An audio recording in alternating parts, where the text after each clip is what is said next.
Hello ළමයි කොහොමද ඔයාලට මම අද කොෆි කේක් රෙසිපි එකක් තමයි ඔයාලට අරන් ඇවිත් තියෙන්නේ. අපි බලමු කොෆි කේක් එකක් ටිකක් වැඩි ප්‍රමාණයකින් හදාගන්නේ කොහොමද කියලා. මම අද කිලෝ 3ක කොෆි කේක් එකක් තමයි හදන්නේ. අපි දැන් බලමු කොෆි කේක් එක කොහොමද හදන්නේ කියලා. එහෙනම් අපි වීඩියෝ එකට යමු.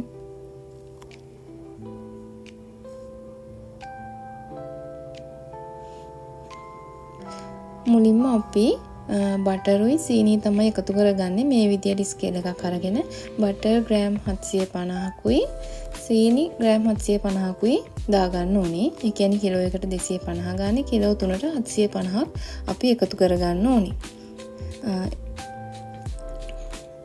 දැන් අපි පිටි ටික හදාගමු. පිටි ග්‍රෑම් 750ක් අරන් තියෙනවා. මම මේකට බේකින් පවුඩර් තේ හැඳි 7 මාරක් දානවා. ඒ කියන්නේ කිලෝ 3කට.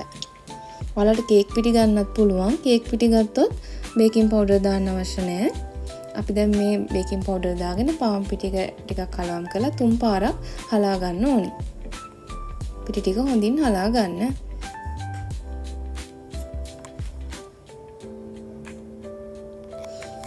අපි මේ ඊළඟට බලමු කොෆි මිශ්‍රණය කොහොමද හදාගන්නේ කියලා. ඒකට මම කොෆි තේ හැඳි 4ක් විතර අරගෙන තියෙනවා. ඒකටම ෆ්‍රෙෂ් මිල්ක් මේස හැඳි 4ක් 5ක් පමණ අරගෙන තියෙනවා. අපි මේ දෙක හොඳට මිශ්‍ර කරගන්න ඕනේ. මිශ්‍ර කරලා කිරි මිශ්‍රණයක් විදියට හදාගන්න ඕනේ. ඉතින් මේක කේක් එක හදන අතරමැදි තමයි අපි කේක් එකට එකතු කරගන්නේ.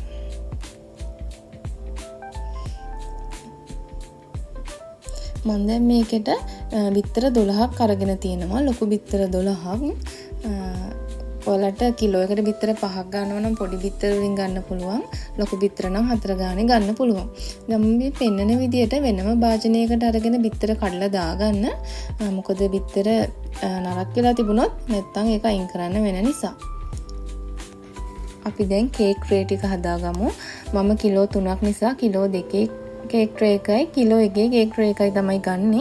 මේකට බටර් ටිකක් ගාලා මෙන්න මේ විදිහට ඔයිල් පේපර්ස් දාලා ලෑස්ති කරගන්න. අපි දැන් කේක් එක බීට් කරන්න පටන් ගමු. මුලින්ම මම බටර් ටිකයි සීනි ටිකයි ස්පීඩ් එක අඩුවෙන් තමයි බීට් කරගන්න පටන් ගන්නෙ. ඒ ටික ටිකක් මික්ස් වුණාට පස්සේ අපිට ස්පීඩ් එක ටිකක් වැඩි කරලා බීට් කරගන්න පුළුවන්. අපි බටර් එක තෝරගatti ගොඩාක්ම කූල් එක තියෙන බටර් එකක් නෙමෙයි තෝරගන්නේ. සාමාන්‍යයෙන් අතින් ඇල්ලුවම පොඩ්ඩක් අර එබෙන ප්‍රමාණයෙන් තමයි ගන්නෙ. සීනි කැට පොඩි සීනි තමයි ගන්නෙ. නැතිනම් සීනි ටික ග්‍රයින්ඩ් කරලා ගන්නත් පුළුවන්. නැතිනම් මේ කේක් එක ගොඩාක් වෙලා බීට් කරන්න වෙනවා සීනි ටික දිය වෙනකම්. දැන් මේ සීනි බටර් එකයි සාමාන්‍ය තරමට සීනි ටික දිය වෙලා තියෙන්නේ. මේ වෙද්දී අපි තව ටිකක් බීට් කරගමු. සීනි බිත්තරයි හොඳින් බීට් වුණාට පස්සේ අපි බිත්තර එක බැගින් එකතු කරනවා. මම මෙතන කිලෝ 3ක් තියෙන නිසා බිත්තර මම දෙක බැගින් තමයි එකතු කරන්නේ. දෙක බැගින් එකතු කරගෙන මේ විදියට අපි වටේ තියෙන මිශ්‍රණයත් එකතු කරගෙන හොඳින් බීට් කරගන්න ඕනේ. බිත්තර 12ම දාලා ඉවරලා බීට් කරගෙන ඉවරුණාට පස්සේ අපි තව විනාඩි 3-4ක් කේක් එක බීට් කරගන්න ඕනේ. ඔය තියෙන්නේ මම බිත්තර එකතු කරගන්නවා.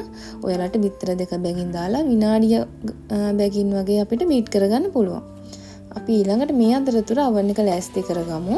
මම ප්‍රීහීට් කරනවා පැය කාලකට. අපි උඩයි යටයි දෙකම oven එකේ හීට් වෙන්න ඕනේ. අර මම පෙන්නන තැනට හීට් එක දාලා මගේ oven එකට අනුව මම 150ට ටෙම්පරේචර් එක දාගන්නවා.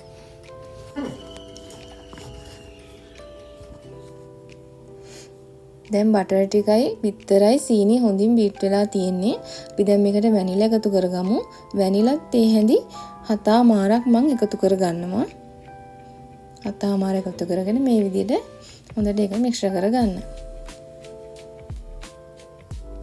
වැනිලා එකතු කරගත්තට පස්සේ අපි හදාගෙන තියාගත්ත කිරි මිශ්‍රණය අපි කේක් එකට එකතු කරගන්නවා. මම ඒක ටික ටික මේ විදිහට කේක් එකට එකතු කරගන්නවා. ඉතින් මේ වෙලාවේදී කේක් එකෙන් හරිම සුවඳක් තමයි එන්නේ. ඔයාලට ඒක හදනකොට ඇත්තටම හොඳට දැනේ. පුදුම සුවඳයි කේක් එක. ඇත්තටම අපිට බේක් කරන්න කලින් කන්න තරමට සුවඳ දැනෙනවා මේ වෙද්දී. අපි කිරි මිශ්‍රණයත් හොඳින් එකතු කරගත්තට පස්සේ පිටි ටික ටික කේක් එකට එකතු කරගන්නවා. පිටි එකතු කරගත්තී අපි මුලින්ම එකපාරටම බීට් එක ඔන් කරන්නේ නැහැ. මෙන්න මේ විදිහට ටිකක් මිශ්‍රණයත් එක්ක පිටි ටික කලවම් කරගන්න. එකපාරටම ඔන් කරොත් පිටි ටික ඇඟ පුරා මේ විසිරීලා යන්න පුළුවන්. ඒ ගැන පොඩ්ඩක් සැලකිලිමත් වෙන්න.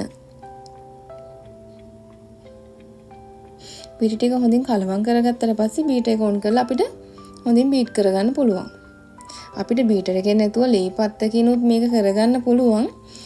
මම නම් මෙන්න මේ විදිහට තමයි කේක් එක අවසානයේ පිටි දාලා බීට් කරගන්නේ. අපි දැන් මේ මොහොත වෙනකොට oven එකත් අපේ වෙලාව ලඟ වෙලා තියෙන පැය කාලෙ ඉවර වෙන්න. මේ තියෙන්නේ බීට් කරගත්තට පස්සේ අවසානයේදී අපේ කේක් මිශ්‍රණය. මම දැන් මේ කේක් මිශ්‍රණය කිලෝ 3කට නිසා කේක් ට්‍රේ දෙකකට දාගන්න නිසා වෙනම කිලෝ එකක් වේ කරලා ගන්නවා. මම ස්කේල් එකක් තියලා ඒක උඩින් ට්‍රේ එක තියලා මෙන්න මේ විදියට වෙන් කර ගන්නවා කේක් කිලෝ එකක්. ඉතින් කේක් කිලෝ එක වේ කරගත්තට පස්සේ අපි oven එකට දාන්න කලින් අපි කේක් එක පොඩ්ඩක් ගසා ගන්න ඕනේ. ඒ කියන්නේ මම දැන් මේ පෙන්නන විදියට කේක් එක ගසා ගන්න ඕනේ. අපේ කේක් එකේ එයා බබල්ස් අයින් වෙන්න. ඊට පස්සේ තමයි අපි කේක් එක oven එකට දාන්නේ. ඉතින් හොඳට මේක එක ගානකට කේක් එක දාගන්න. නැත්තම් මැදින් ඉස්සිලා දෙපැත්තෙන් බැහැලා වගේ තමයි කේක් එක තියෙන්නේ. එක ගානට තිබ්බොත් ලස්සනට කේක් එක ගන්න පුළුවන්. අපි දැන් කේක් එක oven එක ඇතුළට දාගමු. කේක් එක oven එක ඇතුළට දාලා මෙන්න මේ විදිහට මැදි වෙන්න වගේ තියාගන්න. එතකොට වටේ ලස්සනට බේක් වෙනවා. දාලා මම විනාඩි 45ක් තියාගන්නවා. මට ඇත්තටම කොෆි කේක් එකේ වීඩියෝ එකක් ගන්න බැරි වුණා කේක් එක බේක් වුණාට පස්සේ කොහොමද තියෙන්නේ කියලා. අපි දාලා ඉවර වෙලා මෙන්න මෙතන ටූත් පික් එකක් ගහලා බලන්න ඕනේ කේක් එක හොඳින් බේක් වෙලාද කියලා. මගේ කොෆි කේක් එක නම් තව විනාඩි 5ක් විතර මට දාන්න වුණා. විනාඩි 5ක් ඒ විදිහටම දාලා අරගත්තට පස්සේ තෙත ගතියක් තිබුණේ නැහැ. අපි කේක් එක නිවුණාට පස්සේ අයිසින් කරගන්නවා. ඒකටත් මම කොෆි මිශ්‍රණය අර විදිහටම හදා ගන්නවා. මම කොෆි තේ හැඳි 3කට ෆ්‍රෙෂ් මිල්ක් තේ හැඳි 2ක් පමණ එකතු කරගන්නවා. එකතු කරලා මිශ්‍රණය හදා ගන්නවා අයිසින් එකට. අයිසින් එකේදී මම බටර් ග්‍රෑම් 200කුත් අයිසින් sugar ග්‍රෑම් 350ත් 400ත් අතර ප්‍රමාණයකුත් තමයි ගත්තේ. අයිසින් එක හදන වීඩියෝ එකක් නම් මට ගන්න බැරි වුණා. අයිසින් එක බටර් එක හොඳින් බීට් කරලා අයිසින් ප්‍රමාණය දාලා අයිසින් ඔක්කොම දාන්නේ භාගයක් විතර දාලා කොෆි මිශ්‍රණය දා ගන්නවා. ඊට පස්සේ දැන් අපිට හිතෙනවා කේක් එකේ අයිසින් එක තව ටිකක් දිය වැඩි වගේ නම් අපි තව අයිසින් sugar ටිකක් දාලා මෙන්න මේ පේන ගානට හදා ගන්නවා. නැත්තම් දිය ගතියක් එනවා. ඊට පස්සේ මම මේක කේක් එකට අයිසින් එක ගාලා මෙන්න මේ විදිහට ලස්සනට පොඩි ඩිසයින් එකකුත් දානවා. චොකලට් ඩ්‍රිප් එකකුත් දාගෙන තියෙනවා. කේක් එක ලස්සන කරගන්න. ඉතින් මේක හරිම රසවත් කේක් එකක් ඔයගොල්ලෝ හදලා බලන්න. ඔයාලට මේ ප්‍රමාණ අඩු කරලා කිලෝ එකක් වගේ ප්‍රමාණයක් වුණත් හදා ගන්න පුළුවන්. එහෙනම් කේක් එක හදලා ඉවරයි. මම ගිහින් එන්නම්. ඔයාලට සුබ දවසක්.